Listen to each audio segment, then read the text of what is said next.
Englishman in Texas. August 20, 2025, San Antonio, Texas, USA. Most visitors to the Alamo were surprised admission was free.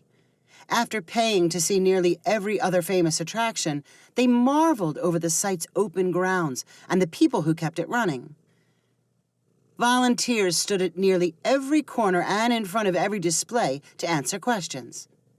One such volunteer, proudly wearing a name tag that read Ian Chessman, looked so much like a prototypical Alamo tour guide he could have been AI generated. His hat, boots, denim pants, and long-sleeve cotton shirt were modeled on the Texas Ranger law enforcement officers who stood guard over the flagpoles. Ian kept a carefully groomed mustache and a trim physique. As he stood with his hands behind his back and a steady eye on the passing crowds, he appeared ready for either a heroic rescue or to amaze a guest with a heart-stopping story. He was truly a model representative until he opened his mouth. Ian's standard greeting was not, "Where y'all from?" with a dose of Texas twang. Instead, Ian usually said, "May I answer any questions?" in the most proper, aristocratic British accent imaginable. Ian was not a Texas native. He grew up in north of London on a country estate. The property was not immense, and his family did not carry any royal titles, but they could be classified as well off. Ian attended private schools, where he received the modern equivalent of a classic British education. His parents loved written and spoken language, and proper enunciation was hammered into Ian at home and at school. Using slang expressions, unnecessary contractions, and what his parents called a lazy tongue was strictly forbidden. According to the Cheeseman family, abusing the English language was a sure sign you belonged to the lower and criminal classes. While attending university at Cambridge, Ian enjoyed many clubs and traditions. He liked Cambridge so much, he stayed on for an advanced degree in biology. And then, like many students in England with well-off parents, he took a gap year to travel the world before finding a job. Part of Ian's travels included his first visit to America. His expectations were low, but he continued to be amazed by each new city and state. He found the country to be vast and the people energetically optimistic. And he decided Texas was the most American place of all. It was the vastest, the most energetic, and the most optimistic. Quite unexpectedly, he found himself yearning to be not only an American, but a Texan. Ian shocked and dismayed his parents when he leveraged his biology degree to land a visa and a job in a San Antonio research lab. He moved into a downtown apartment only blocks from the Alamo. Ian felt drawn to the busy Alamo Plaza, where he learned everything possible about its history. For some inexplainable reason, he felt he belonged there. The feeling was much stronger than anything he had experienced at Cambridge. It did not take long for Ian to figure out he could volunteer his time at the Alamo. That included acting as an information guide posted at strategic locations. He threw himself into a self-directed crash course on Texas history before requesting an interview for the volunteer job. His interviewer was so impressed, she immediately added Ian into the volunteer rotation. Volunteers did not have a specific dress code, but Ian immediately purchased a uniform for himself, patterned after what the Texas Rangers wore. From his first day, Ian eagerly engaged with anyone passing his station. Those who stopped to listen heard stories of Davy Crockett and the Alamo's defenders fighting the army of Santa Anna. When voiced by Ian in his formal English accent, names like Davy and Santa Anna sounded strange to American ears. Davy became Davy. Santa Anna became Santa Ana. Even Alamo had an unusual ring to it. When they first heard him, Ian's listeners often thought he was joking with the accent. They giggled and waited for him to switch into a more Texas-appropriate voice that matched his appearance. But Ian was such an enthusiastic storyteller, most visitors forgot about the mismatch after a few minutes. After months of volunteering as an impromptu information guide, Ian's ambitious personality made him wonder if he might do more with his talents. Top-tier volunteers got to lead paid tours and give long narrations as they walked inside the Mission Church and around the grounds of the Alamo complex. Ian requested the more challenging job, something he viewed as a promotion. Lillian, the woman in charge of volunteer assignments, called him in to review his case. If there was anyone who loved Texas more than Ian, it was Lillian. She was a couple generations older than him and wore a cowboy hat and dresses decorated with Texas flag logos. Unlike Ian, she spoke with a thick Texas twang. "Let me start by thanking you for your service," Lillian said, as she and Ian sat in the little office reserved for volunteer coordination. "I consider it a great honor," Ian replied with a satisfied smile. "Like everything these days, we ask for visitor reviews and try to pay attention to what they say. Let me pull up anything people have said about you." Lillian leaned closer to the computer screen on the office's desk. "I see things about you being smarter than the internet. Very loyal to Texas. I like the sound of that." Lillian paused to read more before saying, "Huh. What is it?" "A couple of folks thought your accent was distracting. One person said they felt like they were in Buckingham Palace. I don't like the sound of that." "Oh, I'm afraid my accent is a part of who I am." Lillian turned away from the computer and looked Ian straight in the eyes. Then she put her hand on her heart.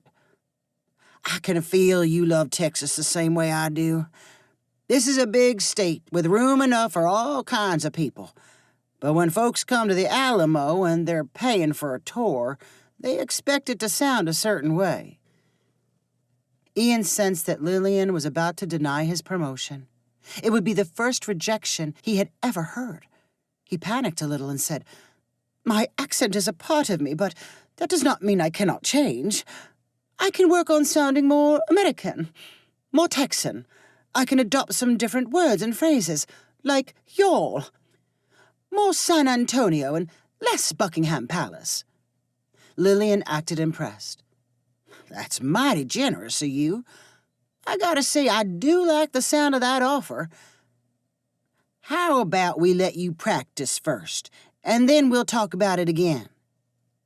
Ian was surrounded by language examples from which he could learn. His co-workers, fellow volunteers, and new friends all provided a version of an American accent. None of them had the twangy drawl of Lillian, but as Ian listened carefully, he was able to imitate common expressions. He spent leisure time watching episodes of TV shows based in Texas, like Friday Night Lights, and repeated the dialogue. Then he practiced at his Alamo volunteer station. "Howdy! Where y'all from?" Ian asked as a new greeting. Using what he considered poor grammar felt like stroking a dog backwards. But the more he practiced, the longer he was able to continue his borrowed American accent before slipping back to the more comfortable Cambridge English. Lillian listened in the background and shared words of encouragement. "You're doing great. I don't expect you to sound like me. We just don't want your accent to be a distraction." After 3 months of practice, Lillian finally decided Ian could train for the private tours. He worked with a senior guide doing more and more of the talking each week. And then Lillian decided he was ready for his first solo run. Ian put on a new name tag indicating his elevated status and went home to anxiously imagine the first group that would be all his. He hoped for a family traveling across the country to see the best sights. He could already picture the faces of innocent young children and admiring adults who would hang on his every word as he revealed the Alamo's secrets. The next afternoon, Ian arrived early to his post and nervously practiced his greeting. When his first group showed up, it was exclusively made up of sunburned adults wearing unflattering tank tops. Several of the men looked bleary-eyed, like they had walked directly out of one of the nearby bars. Nearly the opposite of the sweetly innocent kids Ian anticipated. "Where are y'all from?" Ian asked in his friendliest voice. "London," one of the sunburned men curtly answered. Ian fought the urge to reply that he knew a thing or two about London. Instead, he said, "I hear London's a big place. You from any particular part?" "Hackney, if you know it," the man replied in the type of Cockney accent Ian had grown up avoiding. "I bet it's a fine place. Wish I was back there now and out of this heat. I'm boiling," the man said, wiping beads of sweat from his forehead. Ian politely began his narration and led the group around the gardens and mission walls. He passionately described the battle that took place, but his visitors only scoffed and talked over him. "Sounds like this lot had a beef with the other lot. I ain't bothered." "It's all so hot and boring." Ian tried to describe the bravery shown by the Alamo heroes, while the Londoners looked at their phones and joked back and forth. The group walked into the quiet mission church, where Ian spoke reverently and showed pictures of how the place looked before the battle. "It's all a bit shabby and small, isn't it?" one of the louder guests said with a laugh. He looked at Ian and added, "I don't see what you Yanks thinks is so special." Then he laughed and said, "I mean, you're Yanks." Ian silently fumed as the group cackled and then stared back at him wearing goofy grins. "Where's the good stuff?" one of them asked. Ian could no longer stand it. He dropped his fake American accent and addressed the group as if they were Parliament. "Ladies and gentlemen, you are embarrassing yourselves and your fellow countrymen. You stand on hallowed ground, and I demand you give it the respect and honor it deserves." Every eye in the group widened and every back straightened. Ian's tone instantly reminded them of reprimands they had heard from school teachers back home. The oldest woman in the group spoke up meekly and said, "My apologies, sir. We'll be on our best behavior."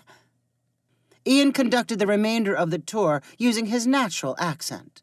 The Londoners sheepishly followed him around, nodding their heads and pretending to be awestruck.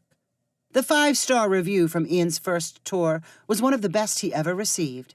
Comments included the phrases, "absolutely brilliant," and "best tour since visiting Buckingham Palace."